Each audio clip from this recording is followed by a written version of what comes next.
Doctor BR Ambedkar Konaseema జిల్లా SP Rahul Meena ఆదేశాల మేరకు అమలాపురం రూరల్ సిఐ ప్రశాంత్ కుమార్ అలాగే ఉప్పలగుప్తం ఎస్ఐ రాజేష్ వాహనదారులకు అవగాహన కల్పించారు.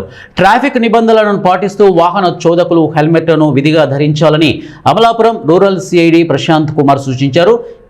సిరిపల్లి మునిపల్లి ప్రధాన R&B రహదారిలో సోమవారం సన్నవిల్లి సెంటర్ వద్ద ద్విచక్ర వాహన చోదకులను ఆపి వారికి హెల్మెట్ వినియోగం ప్రయోజనాలపై అవగాహన కల్పించి వారిచే హెల్మెట్లను కొనిపించారు. తప్పనిసరిగా హెల్మెట్లను ధరించాలని తద్వారా ప్రమాదాలను నివారించవచ్చని తెలిపారు.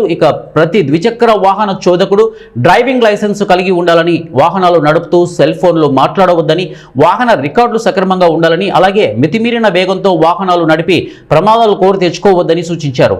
ట్రాఫిక్ నిబంధనలు తప్పనిసరిగా పాటిస్తూ ప్రయాణించి క్షేమంగా గమ్యం చేరుకోవాలని, నిబంధనలు పాటించని వాహన చోదకులపై చర్యలు తీసుకోవడం జరుగుతుందని సిఐ ప్రశాంత్ కుమార్ హెచ్చరించారు.